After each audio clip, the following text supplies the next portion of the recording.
नमस्ते दोस्तों, आपका हमारे चैनल श्रद्धा फैक्ट्स पर एक बार फिर से स्वागत है। आज हम एक ऐसी कहानी लेकर आए हैं जो न केवल हैरान करने वाली है बल्कि ये भी बताती है कि कैसे टेक्नोलॉजी और हैकिंग की दुनिया में एक देश अपनी ताकत को बढ़ा रहा है। ये कहानी है चाइनीज हैकर्स की, जो कभी दुनिया भर के हैकिंग कॉम्पिटिशन्स में छाए रहते थे, लेकिन अचानक 2017 के बाद गायब हो गए और फिर 2019 में एक ऐसा खुलासा हुआ जिसने पूरी दुनिया के कान खड़े कर दिए। तो चलिए इस कहानी को शुरू से समझते हैं और जानते हैं कि आखिर चाइना क्या कर रहा है और इसका दुनिया पर क्या असर हो सकता है। दोस्तों, अगर हम 2010 के दशक की बात करें तो चाइनीज हैकर्स हैकिंग की दुनिया के बादशाह थे। चाहे वो कनाडा में होने वाला PWN2OWN हो या कोई और international hacking event, Chinese hackers हमेशा टॉप पर रहते थे। ये वो लोग थे जो गूगल क्रोम, माइक्रोसॉफ्ट विंडोज और एप्पल के आईफोन जैसे दुनिया के सबसे पॉपुलर सॉफ्टवेयर्स और डिवाइसेस में कमजोरियां ढूंढ लेते थे।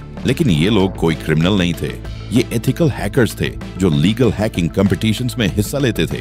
PWN2OWN जैसे इवेंट्स में हैकर्स को टास्क दिया जाता है कि वो किसी सॉफ्टवेयर या डिवाइस में सिक्योरिटी फ्लॉ यानी कमजोरी ढूंढे। अगर वो ऐसा कर लेते हैं तो उन्हें लाखों डॉलर्स का इनाम मिलता है। सबसे बड़ा इनाम उस कमजोरी को ढूंढने का होता है जिसे 0 डे वल्नरेबिलिटी कहते हैं। ये ऐसी कमजोरी होती है जो पहले कभी किसी ने नहीं ढूंढी होती। जब कोई हैकर ऐसी कमजोरी ढूंढता है तो वो डिटेल्स उस कंपनी को दी जाती है, जैसे गूगल, माइक्रोसॉफ्ट या एप्पल, ताकि वो उस कमी को ठीक कर सके और बदले में हैकर्स को मिलता है मोटा कैश प्राइज। चाइनीज हैकर्स इन कॉम्पिटिशन्स में इतने अच्छे थे कि वो हर बार बाजी मार लेते थे। लेकिन फिर 2017 में कुछ ऐसा हुआ कि सब कुछ बदल गया। 2017 के बाद दुनिया भर के हैकिंग इवेंट्स में चाइनीज हैकर्स की मौजूदगी अचानक खत्म हो गई। PWN2OWN हो या कोई और बड़ा इवेंट, चाइनीज हैकर्स कहीं नजर नहीं आए। ये खामोशी सबको परेशान करने लगी, खासकर अमेरिका को। लोग सोचने लगे कि आखिर ये हैकर्स गए कहाँ? क्या वो अब हैकिंग छोड़ चुके हैं या फिर कुछ और चल रहा है? इस सवाल का जवाब 2019 में मिला जब एक बड़ा खुलासा हुआ। लेकिन उससे पहले एक और घटना ने सबके कान खड़े कर दिए। चाइना की एक टॉप साइबर सिक्योरिटी फर्म चीहू 360 के CEO जो होंगई ने एक बयान दिया। उन्होंने चाइनीज हैकर्स को क्रिटिसाइज करते हुए कहा, आप अपनी स्किल्स को बाहर के देशों में जाकर क्यों दिखाते हो? ये बस एक ख्याली जीत है, एक दिखावा। जो कमजोरियां आप ढूंढते हो उनकी कीमत लाखों नहीं बल्कि बिलियंस ऑफ डॉलर्स है। ये बयान कोई आम बात नहीं थी, ये एक संदेश था और इसे सबसे ज्यादा गंभीरता से लिया चाइनीज गवर्नमेंट ने। इसके कुछ ही समय बाद चाइनीज गवर्नमेंट ने एक बड़ा फैसला लिया। उन्होंने ऑफिशियली बैन लगा दिया कि कोई भी चाइनीज साइबर सिक्योरिटी रिसर्चर या हैकर इंटरनेशनल हैकिंग कॉम्पिटिशन्स में हिस्सा नहीं ले सकता। इस बैन के तुरंत बाद चाइना ने अपने देश में एक नया हैकिंग कॉम्पिटिशन शुरू किया जिसका नाम था टिएनफू कप। ये इवेंट PWN2OWN का एक चाइनीज वर्जन था, लेकिन इसकी प्राइज मनी और स्केल उससे भी बड़ा था। टिएनफू कप में इनाम की राशि लाखों से लेकर मिलियंस ऑफ डॉलर्स तक थी। ये इवेंट चाइना के चेंगडू शहर में नवंबर 2018 में पहली बार आयोजित हुआ। इस इवेंट में चीहू 360 के एक रिसर्चर किजन झाओ ने बाजी मारी। उन्होंने एक ऐसा हैक ढूंढा जो एप्पल के आईफोन में मौजूद था। किजन ने आईफोन के सफारी ब्राउजर के जरिए एक 0 डे वल्नरेबिलिटी ढूंढी जिसके जरिए वो रिमोटली किसी भी आईफोन को कंट्रोल कर सकते थे। बस एक खास वेब पेज ओपन करवाकर वो किसी का फोन हैक कर सकते थे बिना यूजर को कुछ पता चले। इस हैक को किजन ने केओस नाम दिया और ये नाम बिल्कुल सटीक था। टिएनफू कप और PWN2OWN में एक बड़ा फर्क था। PWN2OWN में हैकर्स जो भी कमजोरी ढूंढते थे वो सीधे उस कंपनी को दी जाती थी, जैसे एप्पल या गूगल, ताकि वो उसे ठीक कर सके। लेकिन टिएनफू कप में ऐसा नहीं था। चाइनीज गवर्नमेंट ने एक नियम बनाया कि इस इवेंट में मिलने वाली सभी कमजोरियां पहले गवर्नमेंट को दी जाएंगी, फिर गवर्नमेंट खुद तय करेगी कि वो उन डिटेल्स को कंपनी को देगी या नहीं। यहीं से असली खेल शुरू हुआ। किजन के केओस हैक को चाइनीज गवर्नमेंट ने एप्पल को देने से पहले अपने पास रखा और फिर जनवरी 2019 में एप्पल ने एक सॉफ्टवेयर अपडेट रिलीज किया जिसमें उस कमजोरी को चुपके से ठीक कर दिया गया। लेकिन असली खुलासा 7 महीने बाद अगस्त 2019 में हुआ। गूगल ने एक रिसर्च पेपर पब्लिश किया जिसमें उन्होंने बताया कि आईफोन पर एक बड़े पैमाने पर हैकिंग कैंपेन चल रही थी। इस कैंपेन में हजारों आईफोन हैक किए जा रहे थे। गूगल ने अपनी रिसर्च में 5 अलग अलग एक्सप्लॉइट चेन्स की पहचान की और उनमें से एक वही केओस हैक था जो किजन ने टिएनफू कप में ढूंढा था। गूगल की रिपोर्ट के मुताबिक ये हैक रियल वर्ल्ड में इस्तेमाल हो रहा था। लेकिन सबसे हैरान करने वाली बात ये थी कि इस हैक का टारगेट कौन था। बाद में पता चला कि इस हैकिंग कैंपेन का शिकार वीगर मुसलमान थे, जो चाइना की नॉर्थ वेस्टर्न प्रोविंस शिनजियांग में रहते हैं। और इस हैकिंग कैंपेन के पीछे कोई और नहीं बल्कि चाइनीज गवर्नमेंट थी। चाइना ने 2014 से ही शिनजियांग में वीगर मुसलमानों और अन्य माइनॉरिटीज के खिलाफ सख्त कदम उठाए हैं। लाखों लोगों को बिना किसी अपराध के कैंप्स में बंद किया गया। वहां की औरतों को जबरन स्टेरलाइज किया गया ताकि उनकी आबादी कम हो। कैंप्स में टॉर्चर और सेक्सुअल अब्यूज के मामले भी सामने आए। हर फोन को मॉनिटर किया गया ताकि कोई धार्मिक कंटेंट न मिले। अगर किसी के पास कुछ भी संदिग्धता तो उसे कड़ी सजा दी जाती। चाइनीज ऑफिशियल्स का कहना है कि ये सब वो एक्सट्रीमिज्म को रोकने के लिए कर रहे हैं, लेकिन अमेरिका और कई अन्य देशों ने इसे जेनोसाइड यानी नरसंहार घोषित किया है। इस हैकिंग कैंपेन का टारगेट सिर्फ वीगर मुसलमान ही नहीं थे, बल्कि जर्नलिस्ट्स, एक्टिविस्ट्स और वो लोग भी थे जो चाइनीज गवर्नमेंट की नीतियों पर सवाल उठाते थे।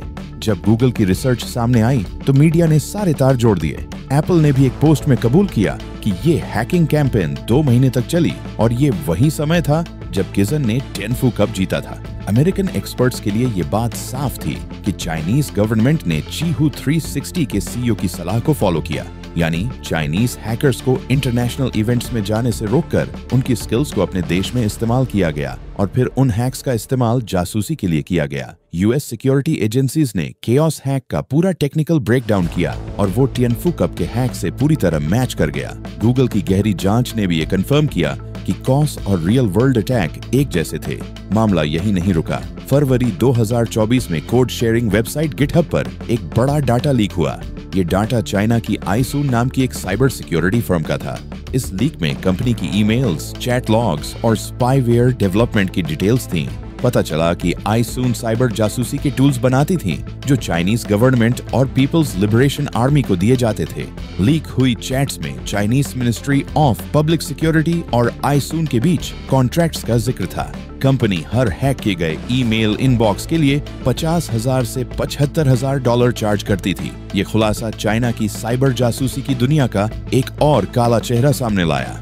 अब अगर हम इस पूरी कहानी को और गहराई से देखें तो ये साफ हो जाता है कि चाइना ने अपनी साइबर स्ट्रेटजी को एक अलग ही स्तर पर ले जाया है। टिएनफू कप जैसे इवेंट्स सिर्फ हैकिंग कॉम्पिटिशन्स नहीं हैं, बल्कि ये एक ऐसा सिस्टम है जिसके जरिए चाइना अपनी साइबर ताकत को बढ़ा रहा है। चाइनीज गवर्नमेंट ने ये सुनिश्चित किया कि उनकी बेस्ट टैलेंट्स अब बाहर के देशों में अपनी स्किल्स न दिखाएं, बल्कि अपने देश के लिए काम करें। इस स्ट्रेटजी के पीछे की सोच बहुत साफ थी। अगर आप दुनिया के सबसे सुरक्षित सॉफ्टवेयर्स और डिवाइसेस में कमजोरियां ढूंढ सकते हैं, तो इसका इस्तेमाल सिर्फ इनाम जीतने के लिए नहीं, बल्कि जासूसी, साइबर वॉर और डाटा चोरी के लिए भी किया जा सकता है। चाइना की इस साइबर स्ट्रेटजी का एक और पहलू है उनकी टेक्नोलॉजी कंपनियों का रोल।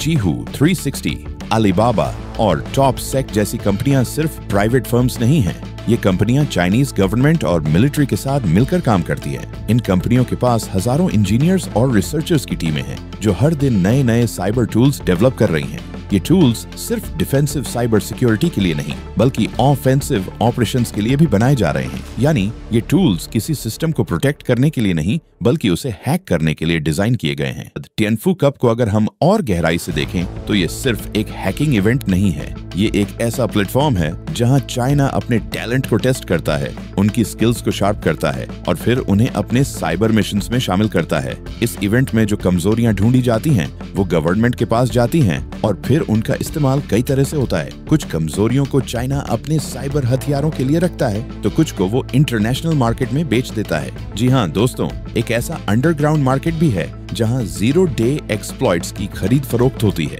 इन एक्सप्लॉइट्स की कीमत लाखों से लेकर करोड़ों डॉलर्स तक हो सकती है और चाइना इस मार्केट में एक बड़ा प्लेयर है। चाइना की साइबर आर्मी सिर्फ हैकर्स तक सीमित नहीं है, इसमें उनकी मिलिट्री, इंटेलिजेंस एजेंसीज और प्राइवेट कंपनियां भी शामिल हैं। ये एक ऐसा नेटवर्क है जो पूरी दुनिया में अपनी पहुंच बनाए हुए है। 2024 में हुए कई साइबर अटैक्स जैसे यूएस ट्रेजरी डिपार्टमेंट का हैक और टेलीकॉम कंपनियों पर हमला इस बात का सबूत है कि चाइना की साइबर ताकत कितनी खतरनाक हो चुकी है। इन अटैक्स में हैकर्स ने न सिर्फ डाटा चुराया बल्कि वो सिस्टम्स में सालों तक छुपे रहे ताकि सही मौके पर नुकसान पहुंचा सकें। दोस्तों, अब सवाल ये उठता है कि चाइना की साइबर स्ट्रेटेजी का दुनिया पर क्या असर हो रहा है। असर ये है कि बाकी देश अब अपनी साइबर सिक्योरिटी को लेकर और सतर्क हो गए हैं। अमेरिका, यूरोप और भारत जैसे देश अब अपनी साइबर डिफेंस को मजबूत करने में जुट गए हैं। चाइना ने अपनी साइबर स्ट्रेटेजी में आर्टिफिशियल इंटेलिजेंस AI और मशीन लर्निंग ML को भी शामिल कर लिया है। AI की मदद से वो अब और भी स्मार्ट और तेजी से हैकिंग ऑपरेशंस कर रहे हैं, जिससे उन्हें टारगेट्स की कमजोरियां ढूंढने में आसानी होती है। इसके अलावा AI पावर्ड स्पाईवेयर और मालवेयर अब इतने एडवांस हो चुके हैं कि उन्हें डिटेक्ट करना बहुत मुश्किल है।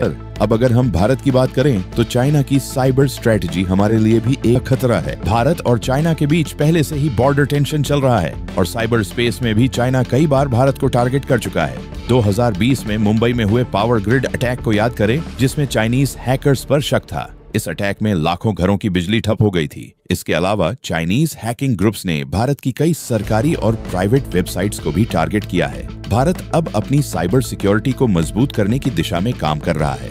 National cyber security coordinator NCSC और Indian computer emergency response team CERTN जैसे संगठन अब ज्यादा एक्टिव हो गए हैं। लेकिन हमें ये समझना होगा कि साइबर वॉर में सिर्फ डिफेंस काफी नहीं है। हमें अपनी ऑनफेंसिव साइबर कैपेबिलिटीज को भी बढ़ाना होगा ताकि हम किसी भी खतरे का जवाब दे सकें। साइबर वॉर अब कोई दूर की बात नहीं है। ये एक ऐसी जंग है जो चुपके से लड़ी जा रही है। इसमें न तो बंदूकें चलती हैं, न ही मिसाइल्स दागे जाते हैं, लेकिन इसका असर उतना ही खतरनाक हो सकता है।